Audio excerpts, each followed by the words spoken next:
Alright, I got a few air conditioners that I need to clean out. The dual inverter I already cleaned, but that second 8000 BTU LG has to be cleaned out. The Samsung 10200 BTU needs to be cleaned, and then these two 8500 BTU sharps need to be cleaned out. Here are a couple of the 10500s that we used over at this house last summer. So the 8000 BTU fetters is already cleaned. These are clean. Higher is clean, so it's really just the two sharps, Samsung and the LG right there. And that LG isn't like terribly dirty or anything, but there's some dust on the condenser that I want to clean. I may do one of these today. Main reason I came over here was to get this heater, because the heater that I normally use at the other house to test air conditioners in the basement broke, so I need to get this one. Got the Idless portable air conditioner right there. I'm going to be taking that thing apart at some point and cleaning it. Alright, so I decided that this is the one we're going to be cleaning today. This is pretty much the same as that other 8000 BTU LG that I have. This one has a different fan motor, but other than that, everything else is the same. It's got Wi-Fi control, and model number 6.2 amps, uses R32 refrigerant, and it's an 8000 BTU.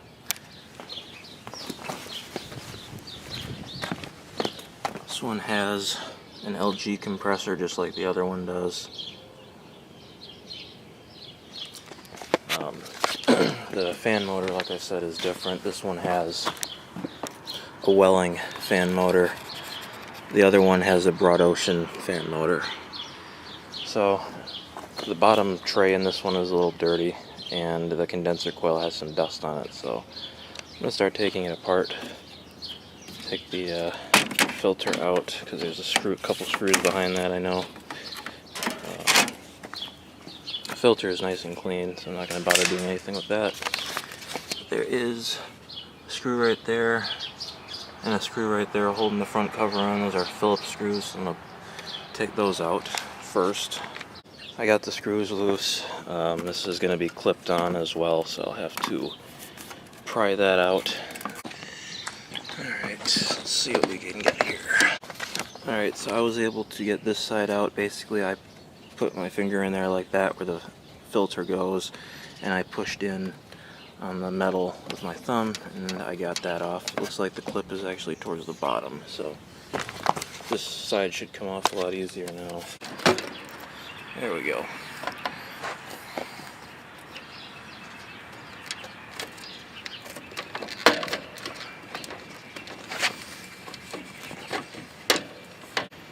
Alright, we're tethered with this wiring harness right here, so I'm just going to disconnect it. There's a connector right here. There we go.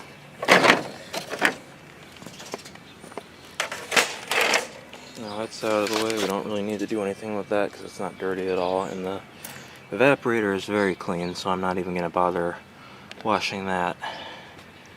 There's the bottom of the capacitor right there.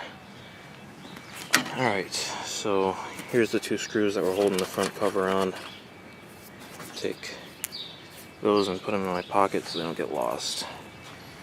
And now I'm going to extend these side panels and pull out the screws that hold them on both sides.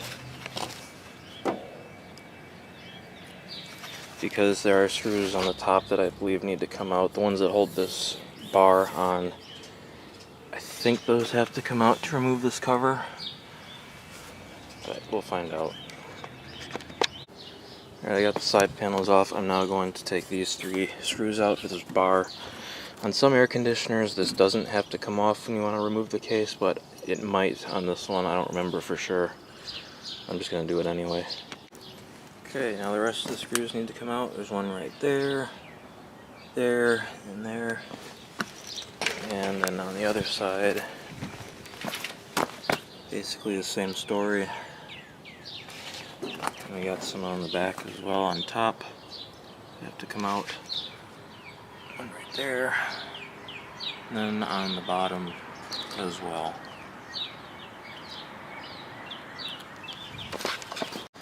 Alright, cover is off.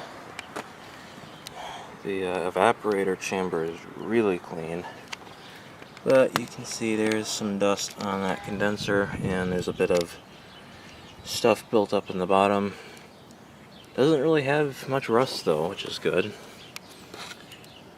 So I am going to pull the drain plug out of this one, because these LGs do have a drain hole in the bottom from the factory that they put a plug in, and I'm going to just take that out.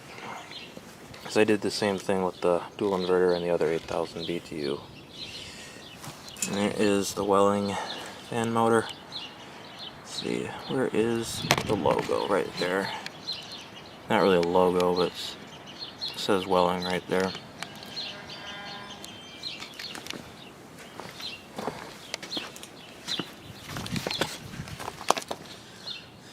And there's the compressor. So yeah, this thing is in really good shape. So what I'm going to do is take out the screws that hold the shroud to the condenser coil. And then there's one on this side as well, and a couple clips. And then I'm going to remove these two screws on the bottom that hold the condenser coil in place, so I can move it out of the way slightly and get to the inside of it. And I am going to try, just spraying in through the back to get the dust off the inside, but sometimes that doesn't work very well on multi-layer coils. So that's why I want to get to the inside of the coil. And I wish there would be like a fold-up flap on this part of the shroud to make it easier to get in there without having to disconnect everything, but unfortunately that's not the case with these. Now I'm sure there's a better way to do it that probably involves just lifting this entire assembly up and out, but I'm just going to do it the way I usually do. Alright, condenser coil is loose, and I really don't like doing it this way, but right now I think that's the easiest way to do it. So I'm just going to get in here with the hose and start spraying downward at the coil.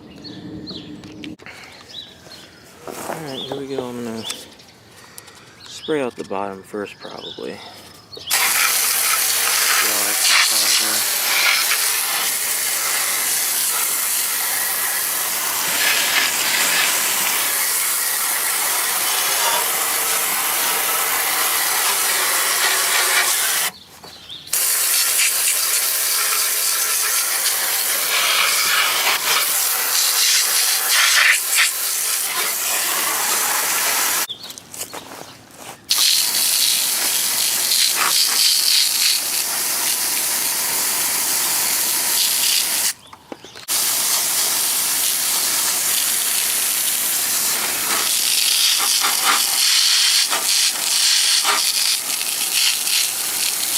And just keep spraying it until you get all that dust off of there.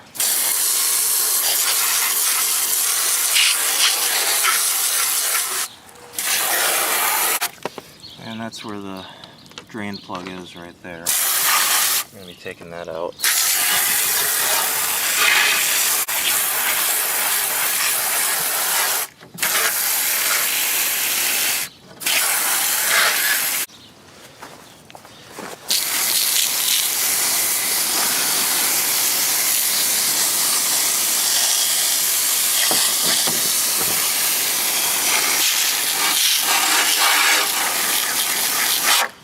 And I'm just going to keep doing that until all the dust is off. Alright, the coil is totally clean now.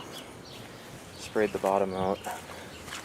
Sprayed around the compressor and tried to get anything out from underneath it that was in there. Yeah, it's nice and clean now, so I'm going to start putting it back together after I tip it up and dry it out. Alright, just took out the drain plug. Again, that's where it is on these. So, and there was also some blue tape holding it in place, which I took off. So, And if you are going to move the condenser out of the way, be very careful so you don't damage your refrigerant line when you do it. Got it all put back together. I'm going to take it in the basement now. We can test run it. Got it down in the basement. Let's start it up. It's only going to run on fan for now because it's too cool. Put down to 60, maybe it'll start. It's high speed, go to low.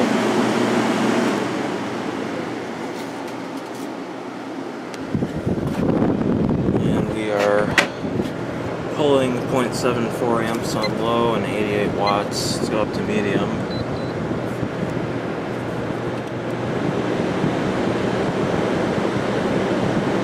.94, 114 watts, and go up to high speed.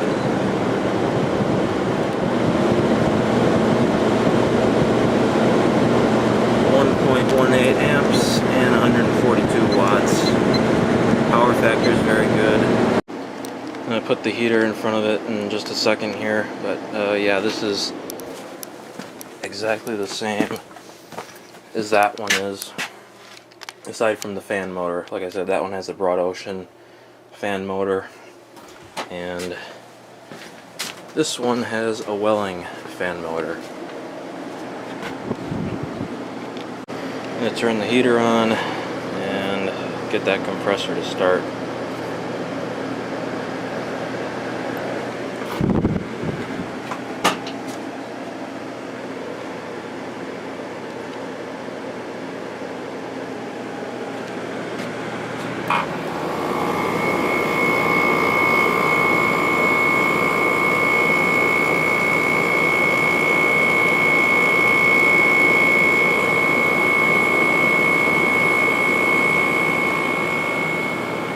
Smooth. We are at 3.37 amps and 404 watts. Lots of airflow through the condenser.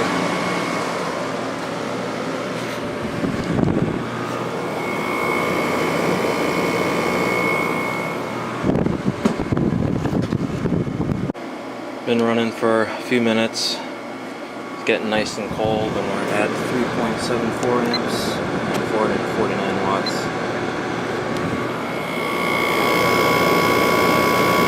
Compressor sounds real good.